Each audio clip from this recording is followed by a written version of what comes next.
Peter, welcome. I'm Mark Shapiro, music director of Cantori, New York. And you are, Peter, can you pronounce your last name for us? Bouteneff. Peter Bouteneff. And I will say the title that I have for you, and you can correct me. You are Professor of Systematic Theology at St. Vladimir's Orthodox Seminary, which I believe is in Yonkers. That's right. That's okay. Right. So thank you so much for joining us, and let me explain why we're doing this. You know, but not everybody viewing this will know. So Cantori, New York, is a chamber chorus that will be emerging from the pandemic with the concert that we had been planning to perform about 650 days ago in March of 2020, which was the Canon, and you'll help me pronounce it too, we say Pokajanen, but maybe Perfect. that's, yeah, okay. The KANON POKAJANEN of Arvo Pärt. And we have rescheduled those performances for November 6th at 8 p.m., November 7th at 2 p.m., both at the Church of St. Francis Xavier in Chelsea in Manhattan, beautiful place.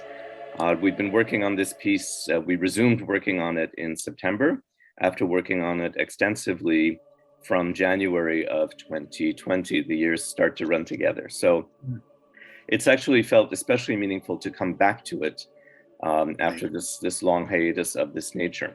So we've invited you to talk to our audience and to us as the singers. And the reason we've invited you is because you are also director of the Arvo Pärt Project at St. Vladimir Seminary. So you are a world-renowned scholar in Arvo Pärt, and you're right next door to us. So how wonderful is that? I'll also say a bit more about you, as far as I know, which is, I read in your bio, that you began your career as a musician and you were studying music. I know nothing about that, but I'm going to ask you about that. And then we'll unpack a little bit more about how you journeyed from music to the career path you're on now.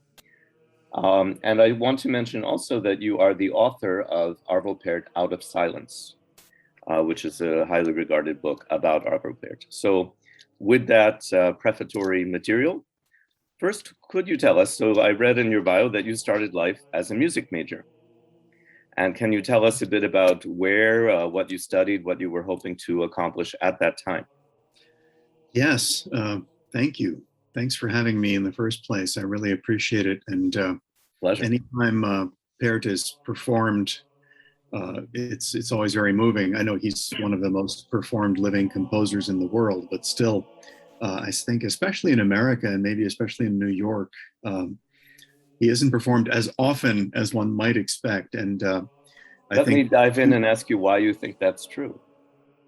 You know, somehow his popularity in Europe and Scandinavia is even greater, and I'm not positive why that's so. I don't know. We can certainly get there. I think I think New Yorkers maybe aren't so inclined to stillness. I wonder. Yeah, so we need it more than anyone. And I would say, as far as I know, there has only been one performance of the canon in New York. So one of the things that Cantori likes to do, if we can beat our own drum briefly, is we like to dive in with both feet with whatever we're doing. So we have actually previously programmed Arvo Pärt, but a lot of the shorter works. But when his name came up again in our conversations, we thought, well, all right, so we will take on something really massive like the canon. But yeah, I was going to say that it's always great to hear him perform, but especially it's impressive when you take a massive work like the canon, which is lengthy, serious, and a real challenge to maintain pitch and maintain everything. Yeah. So kudos to you. Just really wonderful. Well, thank you, and we hope you can come. But it'd be a delight, sure. Super. We'll offer you a ticket. So it's been performed twice, to my knowledge. Oh, twice in New York? Yeah. I know. So the Estonians came, and who else did it? Westminster Williamson Voices of the Westminster Choir College in New Jersey. I did not know that. James Gordon directing, but and that was maybe 4 years ago, if I'm not mistaken. And that was in New York City? Yeah, Oh, but I'll okay. tell you, this is I don't think this. I don't think you're beating an overbeaten drum by any No, stretch yeah. of the imagination. And yeah, I say all of this by way of avoiding talking about myself, which you So asked me about. we're But going to force that issue a little. So, I'll be and- real brief. I mean, yeah. I did indeed study music at New England Conservatory, graduating in 1983. Mhm. And I was in a program which was then called Third Stream. Now it's called Contemporary Improvisation. Hmm. It was original vision of Gunther Schuller and then taken over by Rand Blake, the pianist, a totally unique and brilliant musician. And I studied, effectively, it was a combination of jazz and ear training and ethnomusicology all at once. And so you see this bass in the background. I still play the bass, and I play electric bass quite a bit in jazz ensembles and Okay. fusion ensembles, just for my great pleasure. Um, So that's your primary instrument? yeah, Oh. absolutely, the bass. I play guitar and keyboards some because Mhm. everybody has to, but yeah, bass is What bass. what part of the world do you hail from? From right around here. I mean, I grew up in the suburbs of New York and proceeded to live everywhere, you know, Hmm. Japan, Switzerland, England, and then came back here 20 years ago to take up my position at St. Vladimir's. And to tell us a bit about the transition from third stream, playing the bass at NEC, to the career you have now. So I saw on your website, I think your first stop was Japan. Yeah, those were some really interesting transition years of uh, studying Japanese arts for a while and also teaching English there, Hmm. like so many young people Yeah. do. And How long were you in Japan? 2 years, 2 years, and Wonderful. then traveling for several months. Talk about transition period, you know, through Asia, you know, through Tibet, China, Burma, Nepal, and ending up on Mount Athos for a month, this monastic refuge peninsula of 20 monasteries. Um, so that put the fear of God into me. Uh-huh. Uh, no, I mean, I was always kind of involved in the church pretty much all my life. And, Would it you know, be fair, if not intrusive, to ask, were you on a spiritual search or quest of some type, do you think? um, of sorts, I think I was always attracted to um, aspects of Buddhism, especially Zen. Hmm. Um, and I never saw it as a kind of a battle between that and my Christianity. Um, so somehow they were nourishing each other. And yeah, certainly the quest through Asia, it gravitated towards kind of temple spaces for sure, just because there's a tremendous beauty, including a spiritual beauty to them. Um, yeah. So I think that's not a bad place to begin already, to pivot to Arvo Pärt. So um, was it, again, I don't want to put words in your mouth, but is there anything in Arvo Pärt that seems to you related to your feeling about Buddhism and Zen, Hmm. in the texture of the music and then the spiritual content of the music that is related to Christianity? Do you feel there might be any kind of fusion there that you particularly resonate with? Yeah, absolutely. I don't think the composer does, but Mhm. you know, I think, you know, some words that would come up in describing Parrot's music is reductionism in the good sense of that word. And I Yeah. use that word to avoid the word minimalism, which is a kind of a fraught term to describe the arts. And some artists are comfortable calling themselves minimalists and some less so. But the fact is, Parrot's music, which is always full of exceptions, there are very lush works as well, but they do tend towards being very spare and in a way repetitive, as is a lot of what they call monologic prayer and other kind of techniques of meditation and prayer. So he partakes of that one way or another. So I think that's rather than something that he and I share, an interest in Zen or whatever, which I haven't really dabbled in quite a number of years. But I think it's just an aroma, a Yeah. sensibility that you said earlier, stillness. Stillness is common to the contemplative side of so many religious traditions. The stilling of the mind. And I think Zen has a particular corner on that market, as it were, of Yeah. stilling the mind. So, but not a monopoly. Say more about that. Well, like I say, I mean, I think Zen does a particularly amazing job of focusing on stillness and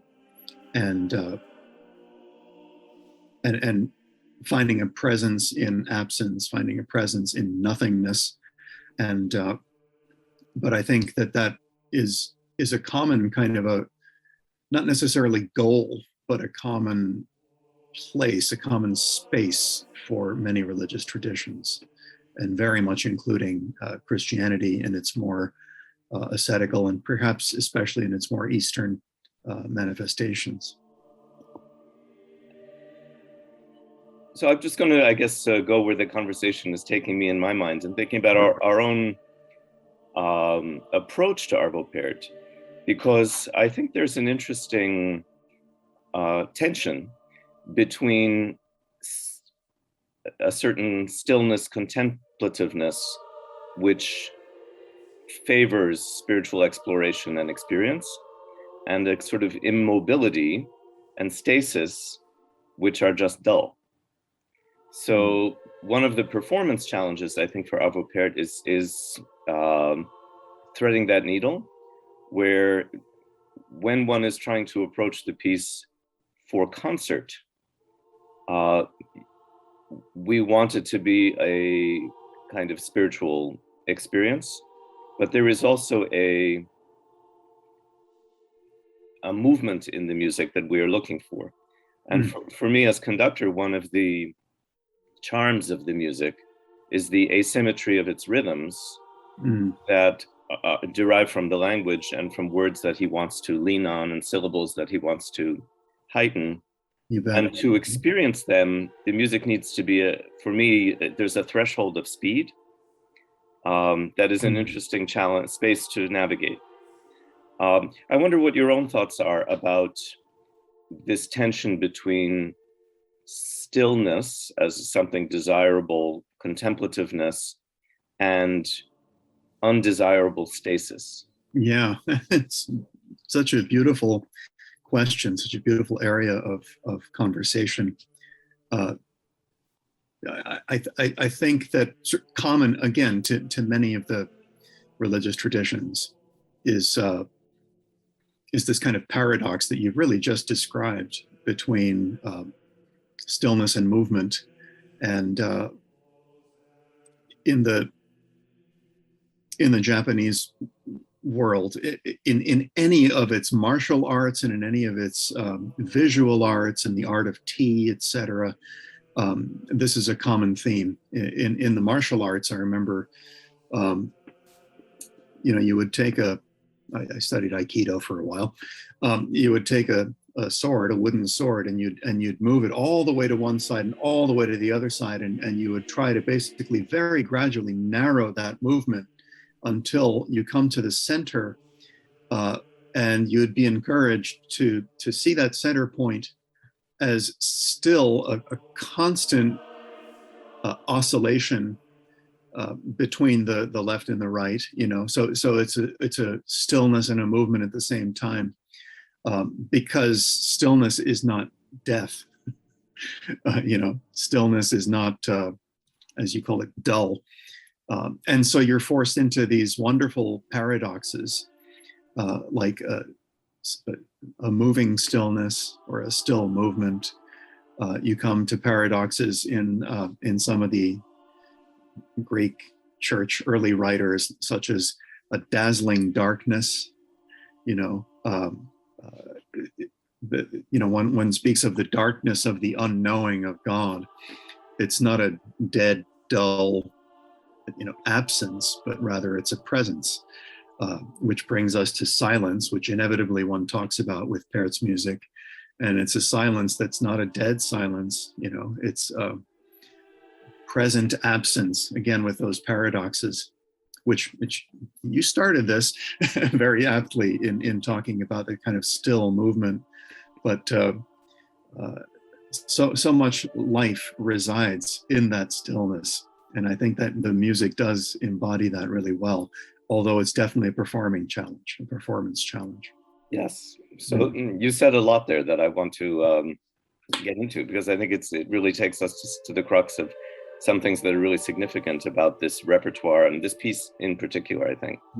Mm-hmm. I was thinking about a book that I read years ago called Zen and the Brain. I don't know if you're familiar with William Austin. Not to get too far into the weeds, but some of my own doctoral research was about this aspect in connection with a conductor named Charlie Badaki of music and meditation and this kind of thing. And Austin is an interesting character who is still around, who was a neuroscientist who meditated. And he was very interested in the changes in brain function associated with meditation. So he tried to make a fusion of these two things. And as you said earlier, those things can seem reductionist. Yeah. So you're not after that, but I think he was after a kind of illumination of both sides of the conversation. Sure. Mm-hmm. And I think that what you just said about, I think artists often speak of negative space, and that word negative is very difficult because we don't mean negative in the sense of we don't like it. But the figure and ground dichotomy is always so important in human perception and experience. And as I hear you speak, all my thoughts are going in that direction about Arvo Pärt has particularly built the ground as well as the figure for his music. There is the space around the music. So I want to now go back to you, because you mentioned silence as such a fundamental part of the aesthetic. Can you say more about first how it works and then why you think it's significant? In the music, you mean? Yeah. Like, okay, yeah. Well, in a way, it's ironic that we're full of ironies and paradoxes, and we have to enjoy it. Otherwise, otherwise we won't have a good time. But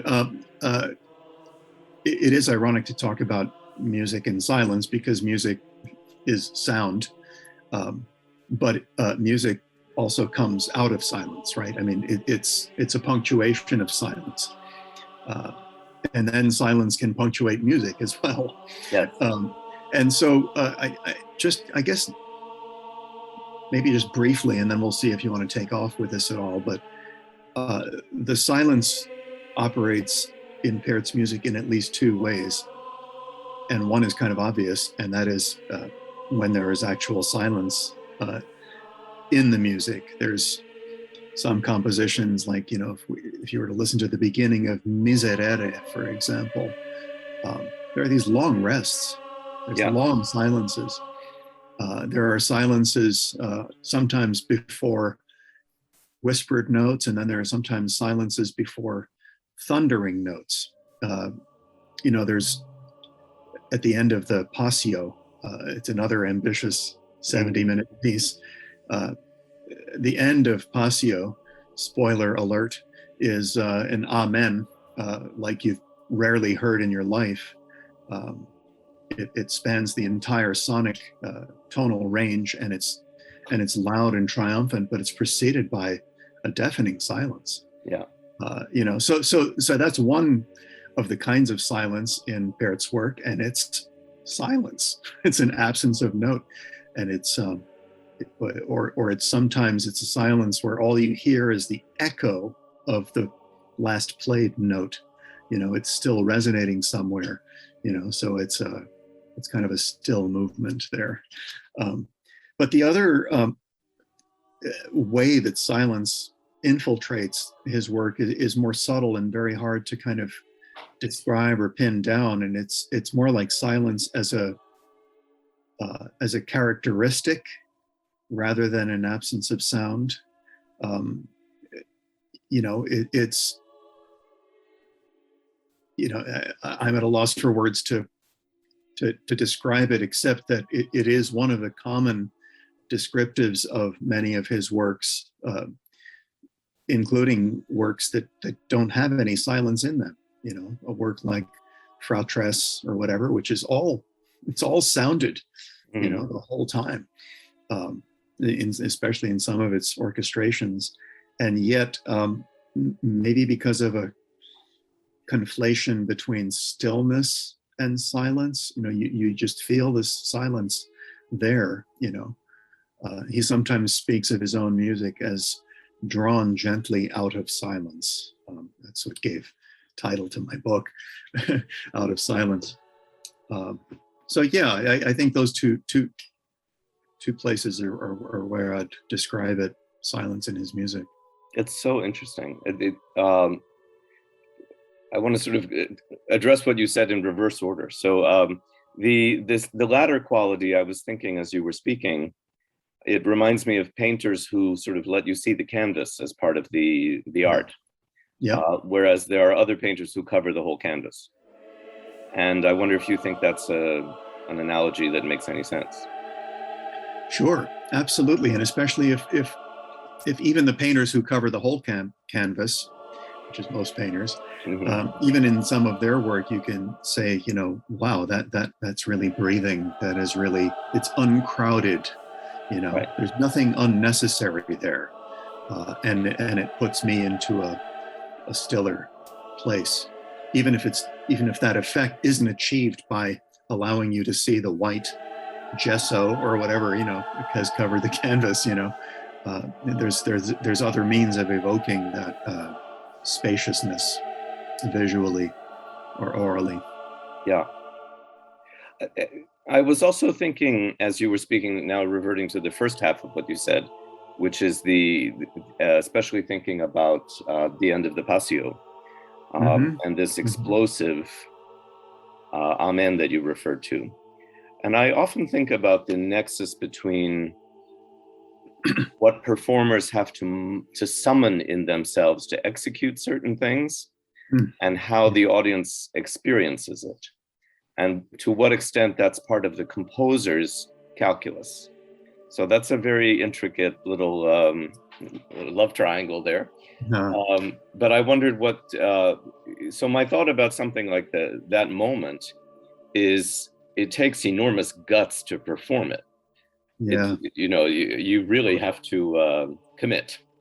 And you have to get to, I'm thinking of, Olympic athletes who have to do a single thing, like a vault, where you have to get yourself into that state where you do that one thing now, after not doing it. And yeah, go ahead. You're doing that one thing now, and so you don't have the luxury of, hey, can we do that again? Yeah. And it, I think I don't know if it's part of what is at least consciously or overtly in Pärt's sensibility. Maybe you do know, but that the guts that it requires to do it makes it kind of thrilling in and of itself. Sure. And is that something I think he is not without showmanship as a persona. And so I think he's aware of the thrillingness of this kind of effect. I think he is, and there's so many. There's a few documentaries about him. Most of them shot by his brother-in-law, and there's so frequently at rehearsals of his pieces, especially in their kind of more important, momentous performances, and these rehearsals feature him talking with the performers. And it feels like sometimes his goal is just to kind of calm them down a little and make them chuckle with his incredible charm. his childlike charm. But he's also dead serious about the performance of his music, dead serious about it. He has no personal ego, but he has he prioritizes his music, and it better be performed well. And so he finds ways to evoke good performances from people. And he's obviously aware of the range of every instrument and the range of the human voice, but he sometimes is seen kind of giving coaching as to where to breathe and this kind of thing. So yeah, I think what he's doing is done consciously, with a consciousness towards the performance itself. By talk about challenging amens, man, good luck with that last pair of amens in Kanon Pokajanen.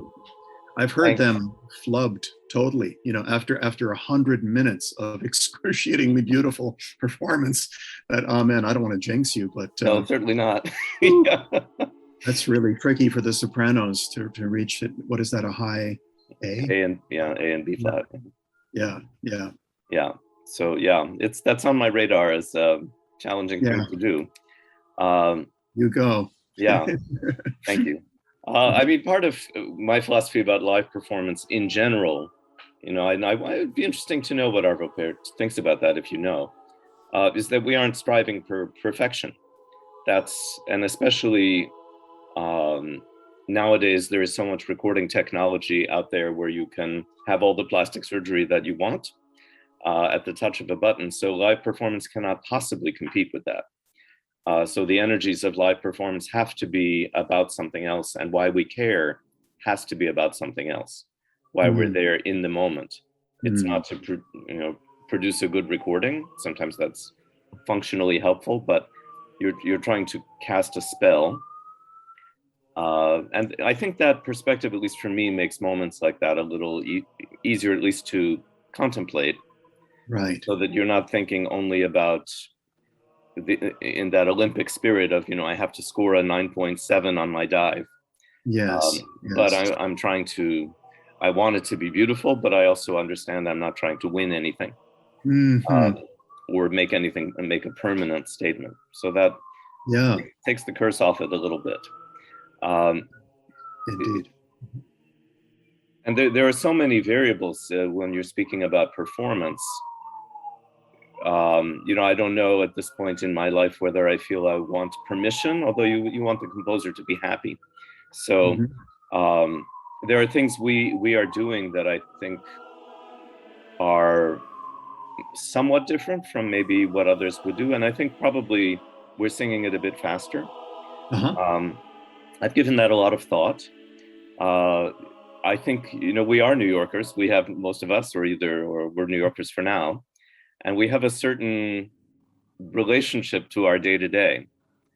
And we found in rehearsal that it's, especially after the coming back out of the pandemic, where we're rehearsing with masks. Right now, the group is rehearsing in 2 rooms and permuting who's with whom. So that actually has affected how we can rehearse, because if the group is at a smaller, it's harder still to sustain those ponderous tempos. You just don't have the firepower to do the whole piece that way if you're rehearsing with masks in 2 rooms. Indeed. So something that, again, I do believe is, I was always very interested in the music that came out of World War I, when people made do with what they had, and you make beautiful music, and that's fine. So I think part of our performance is very much affected by the circumstances under which we're preparing it. Absolutely. And I think, I wonder if you could speak now from your other hat. Is that kosher? Which hat am I speaking out of now? I guess your systemic theology hat, as well as your Arvo Pärt hat. But yeah. It sounds like the question is much more direct music performance kind of question, and making, I could make it theological if you like, but I think it's living in the now. It is not pretending anything, and and again, if you want to get I don't know, Christian theological about it, it's salvation within a fallen context, within a world that's broken and that has vicissitudes, ups and downs, and that if we were to live our lives in the pretense that everything is perfect at all times, it would be silly. So I don't know if that's where you'd like me to go, but yeah. Yeah, no, that's very helpful, I think, and I think it's very real. So, every good religious tradition wants us to be real, and also wants us to live in the here and now. So that's. So do you think there's so much I want to take that to, but do you think there is something specific to Pärt as opposed to, say, Bach about the concept of the here and now? Well, I think Bach is one of Pärt's couple of favorite composers and greatest influences, so much so that he quotes Bach verbatim in several of his compositions, so I think he sees Bach not so much as a kindred spirit, but a father in this sense of nothing extra, nothing added. All of the marble is chipped off that needs to be chipped off, and you're left with reductive perfection. Again, that word reductive, which both of us have used negatively too, reductionist, is in this sense, maybe it's a reduction to essentials. That, I guess, but the definition of essence is that from which everything extraneous is reduced. It's the suchness of a thing that makes it what it is. And I think both Bach and Pärt are seeking for that purity and that essence very much in their work. And I forget the exact question you're answering it. But, and that's so interesting, because I think we both know that Bach was much reproached during his career for being too elaborate and overly ornate. So it's interesting to me. So Arvo Pärt's take on Bach is that he was also very essential. Yeah, but I guess there's different Bachs and there's different Pärts too, as far as like sonic complexity. There's the Bach of the chorales and the prelude in C, which that's what Pärt quotes, which is just, these are pictures of simplicity. Yeah. Fugues. And then there's much more lush works, B minor mass, etc. And Pärt too has incredibly spare works, Tabula Rasa, or some of the earlier like Missa Syllabica, etc. And then there's like In Principio and Adam's Lament, which are these huge, lush, orchestral works in the case of In Principio. So I mentioned that we are looking for that, and that maybe as a jazz player you would have some sympathy for that or some resonance with that quality in this music, where it does have a swing to it. It don't mean a thing if it doesn't. I'm quoting you directly on that one. Yeah. So I'm interested if I think you have a lot of knowledge of many religious traditions, and one of the characteristics in Pärt that I think is, I don't know that it's what he has in mind, but to me, because of the rhythms of the language, which are so asymmetrical, and the way he does not conceal that, you'll have a 5 syllables and 7 syllables, and 5 beat phrases and 7 beat phrases. we talked about it in rehearsal, and someone in the group who had some knowledge of dervishes and religions where there's a kind of people are in motion. And we all felt that that was something we could really relate to. That this experience of keeping the body in motion, as you try to perform and experience this music, was really helpful. Amazing. How lovely. Yeah. We, some colleagues and I we hosted an international conference on Pärt 4 years ago. And it actually resulted in a book. I have a copy to show you. It's called Sounding the Sacred. I don't have a copy right nearby, but the reason I mention it is that the last essay in the book is by a Sufi theologian. And when she spoke at the conference, her paper closed with, they brought in a group of dervishes. Really? Yeah. So you found something really apt there. Her piece is less about the kind of sonic movement of Pärt and more about the compositional technique of tintinnabuli that is behind his works and how that resonates, and also kind of the bright sadness dimension of his work that resonates with several Sufi poets. But she did have the intuition to bring in some dervishes, and so something must have been going on there that you're tapping into. That's amazing and wonderful to know. And you just said two more things that I want to pick up on. So you mentioned tintinnabuli, which we actually have not mentioned today together. Mm-hmm. Can you explain what that is? Briefly, it's the confluence of two voices, a melody voice, which can play any note of the scale, and then one voice that's deliberately, intentionally constricted to play only the triad. So in the case of anything in C minor, you'd have a melody voice that can play anything, C, D, E flat, F, G, etc. And then simultaneous usually with that would be a voice that can only play C, E flat, and G.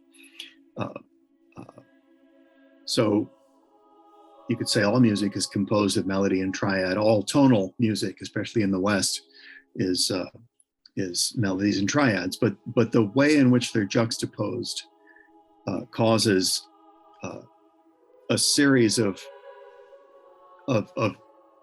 dissonances and consonances that once you hear it, it's just, there's Pärt, The piece Alina, Für Alina, which is a simple piano piece consisting of two notes played at once the whole time. There's two monophonic melodies happening simultaneously, is the perfect example of tintinnabuli. It's also the first kind of pure example of it. And if you listen really closely to that piece, you'll hear these two voices, the melody and the triad together. And so his thesis behind that too is that they actually conspire to form one voice. 1 + 1 = 1 is the equation of tintinnabuli.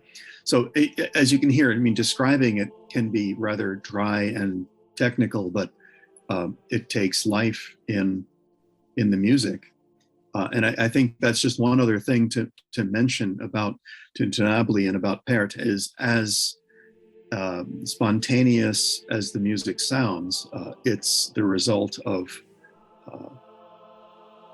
hard-earned and hard and fast rules. Each composition adheres to some really strict rules. And you hear tintinnabuli very powerfully in the canon, in its different kind of sections. But so that's a result of rules.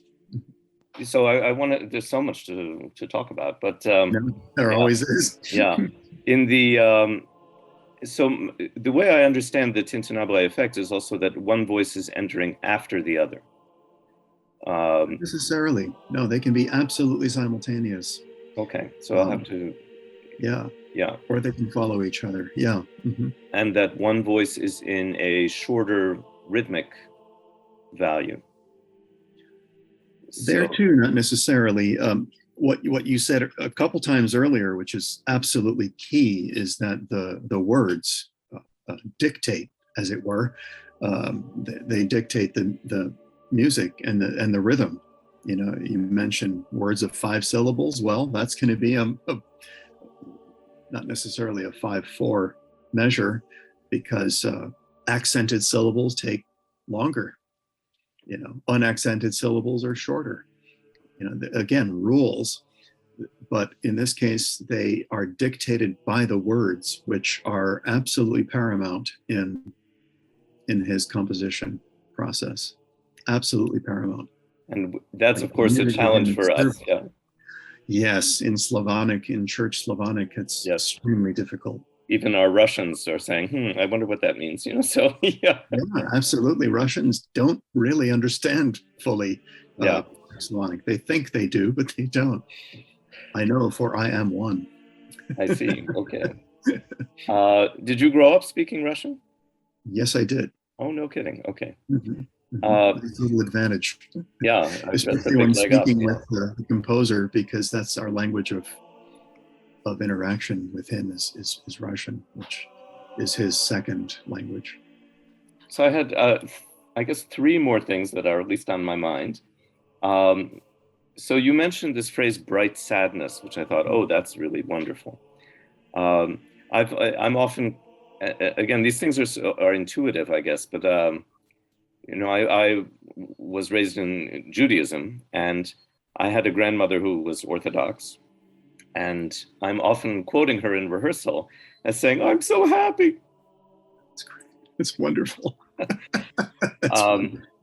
As at least a reference point for me for how to go about this. Can you say more about bright sadness as a thing?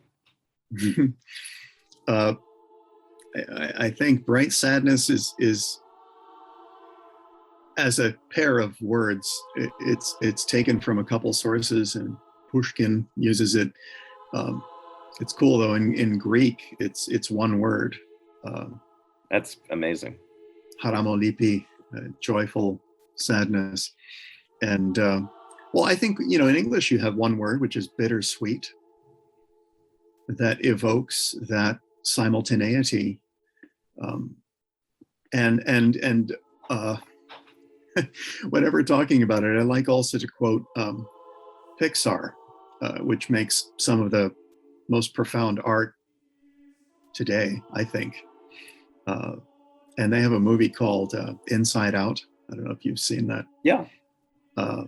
So I would recommend it to all of your viewers and listeners, because I call it an Arvo Pärt movie, although I'm sure he would disown it. But because again, spoiler alert, I think the whole movie is in service of showing that unadulterated joy and happiness just doesn't work. It's made fuller and deeper by the presence of a genuine sorrow, and vice versa, you know. This kind of chiaroscuro experience, yeah. Yeah, right. I mean, isn't that beautiful? Talk about 1 + 1 = 1. You know, these aren't necessarily opposing forces in a zero-sum game. You know, the happier I am, the less sad I get, or vice versa. In our life, which again is taking place within highly broken circumstances, you know, the joy cannot but bear the traces, the imprints of the brokenness, and hopefully the other way around too. And I think there are emotional and neurological disorders or illnesses that actually require medication, you know, in the case of where the imbalance is too strong, or in the case of bipolar, for example. So, you know, I take all these things dead seriously, these illnesses and challenges in our life. And I think really some of the best art, not only Arvo Pärt, but just some of the best art anywhere. You see, I've invoked cartoons, you know, they are great because they evoke that emotional depth and complexity of the human condition, which is always going to be some of each, and kind of the one nourishing the other, informing the other, cajoling the other, encouraging the other, you know, keeping the other real, you know. And so in his music, I think Tintinnabuli is one of the ways in which that happens. And that's a bigger subject, you know, that he speaks about in some of the documentaries, and I write about in Out of Silence. For Tintinnabuli, part of my experience of that, I guess technique is a word, is that I associate it very much with a kind of natural soundscape. And I sometimes think, I felt this a lot with Northern European composers, that, you know, these snowscapes are so alien to my own personal experience, Russian as well, that if I kind of think myself into it, even the things I've seen in movies, where I think of the gull, you know, what might be the gulls wheeling overhead, sometimes the Tintinnabuli starts to resonate with what I think of as birds in particular, but in general, sounds that creatures might make in a natural environment. Wow, beautiful. I'm wondering if you think in Pärt's musical lexicon and his sonic repertoire, that his experience of the natural soundscape of Estonia might have anything to do with how he came up with that. That's so interesting. I hadn't ever considered it. I probably need more time to digest it. Actually, 2 days from now, COVID willing, I'll be traveling to Estonia and spending 10 days there in Arvo Pärt Center and etc. So I'll think about that while there. But coming back to one of the first questions you asked, I wonder if that's one reason he's even more popular in Northwestern and Eastern Europe and Scandinavia, is because the music in a way resonates with long winter nights. Right, the climate and the geography, And the geography, I think that's always, I can't remember which piece I had this aha moment. It might have been Nielsen, something like that. I thought, oh, okay, now I get it. Or Sibelius, something like that, Right, fascinating. So my last question is an enormous one, but I think you're the man for the job. So what is reality? Go ahead. Okay, it's my next, this will be my second to last. But so I saw you speak to this subject on YouTube, so I'll have to ask you to really compress it, but the piece is very penitential, the canon. And that's a very difficult place to be. Yes, it is. So, you know, for we're not actually, it's not, as I've said to from my own background, it's not actually Yom Kippur. So we aren't actually doing this, but there is those of us who've experienced that kind of day, absolutely, can draw on those experiences. And then as I heard you speak to something I thought was very helpful and sensitive about the question of, you know, does it mean you're supposed to be hard on yourself? So I wondered if I could, as a sort of last area of conversation, there's so much more, you know, about the structure of the canon, and we'll have to do another one of these. But this question of, yes, it is a penitential work. How does one process that in a way that makes, supports life, I guess I would say. Yeah, that's wonderfully large and so apt in considering this work. And that's one of these other areas that what we're striving for is a balance. You know, just as brightness informs sadness and sadness informs brightness. I think repentance has to be informed by an underlying conviction that there is forgiveness. Forgiveness, God's forgiveness of us personally and corporately, and our forgiveness of ourselves, which is often even more difficult to conceive for some of us. But underlying all of that is the inevitable conviction that not only is the world broken, but I am personally broken, and not only in kind of my imperfections, bodily, mentally, spiritually, etc., but in mistakes I've made, or in choices that I have made that have prioritized the wrong things. What Augustine calls disordered loves. We're meant to love good things and take joy in things, but when we take joy in the wrong things, that's brokenness. And to use another word common to many of our traditions, it's sin. It's not a popular word, but it's a word to express our unconscious, or very often conscious, wrong choices. And so the reaction to that is going to be a combination of compunction, kind of reflection on oneself. Talk about Yom Kippur. I mean, atonement. Kind of working on squaring ourselves with reality and with God, if you go in that direction. Squaring yourself with God and with the sister and brother and with the self. Just kind of so that you can again look at each other in the eye without self-consciousness and without baggage. So all of this can be a purifying process, but on the way to that, one of the stops is going to be this kind of repentance, which, well, in Greek, by the way, repentance literally means change of mind, basically a reorientation of the kind of the mind.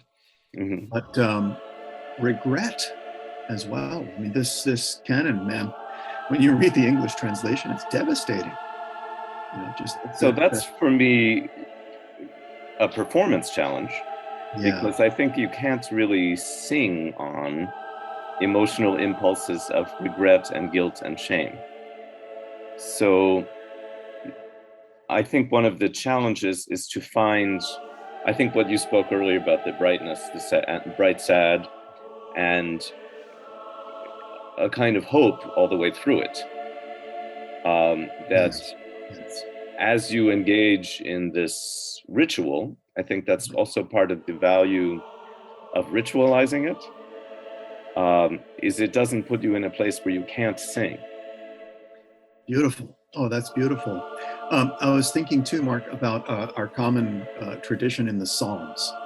And the Psalms are so full of this oscillation between something that sounds nigh unto despair and faith and hope. Even the words, out of the depths I cried out to you. Right. So out of the depths, I'm in these depths, but I am crying out, I am singing, so that just the fact that I'm singing out indicates that I see a way out. I see something out there to whom I can cry out. And as the Psalms also consistently say, and you heard me, and you will redeem my life. And as far as the east is from the west, so far have you removed our transgressions from us. So the Psalms that are, again, common to our faiths and traditions they hold the key to all of this. And I think Pärt himself is really steeped in the Psalms. He sets so many of his compositions to the Psalms that I think he's he's finding that space. And I think even in the canon, which is pretty much minor key throughout, which it's the sad key, Yeah. it's you find the hope and the joy in there, even sonically somehow, in a way that I couldn't quantify. But do you agree, as now that you've really inhabited the piece so much, do you feel that there's a hope in there implicit somehow? So for me, as I said, it's in the rhythm. So I think the tonality, the interplay between the tonality and the rhythms of the piece are the solution to what you're talking about. That's where that lives. And he mixes it up just enough. We won't have time today to get it, into a blow by blow of this particular piece. But there's really this arc, and then you're in D minor, D minor, D minor, and then C minor, really sort of sinking to a certain spot, but then you kind of climb out. And I think you can feel that in the way the piece is designed, there is enough event and variety and new things that can be very subtle. He'll go one note higher in a scale in the next movement or something. That it's about a certain kind of attention, which I think is also a real challenge in today's world. And for rehearsing, it is a real challenge because you have to experience the whole thing in order to get that. And of course, for us, I think none of us is really, we have one or two Russians in the group, but everybody else is reading the transliteration and doing their best to, pay attention. And we know it's an imperfect result, except that it's interesting. So we allow ourselves to do that. Nice. Yeah. So I think we've talked for an hour, Peter. It flew by. Me too. Yeah. I think we should probably stop there, although I think we clearly could keep going. Good. So I do look forward to meeting you in person. I'm going to stop the recording and say thank you very much, and then please stay on and we'll have a little debrief. Yeah. So thank you so much, Peter Bouteneff, for joining us. Thank you, Mark. It's a great joy. Thank you.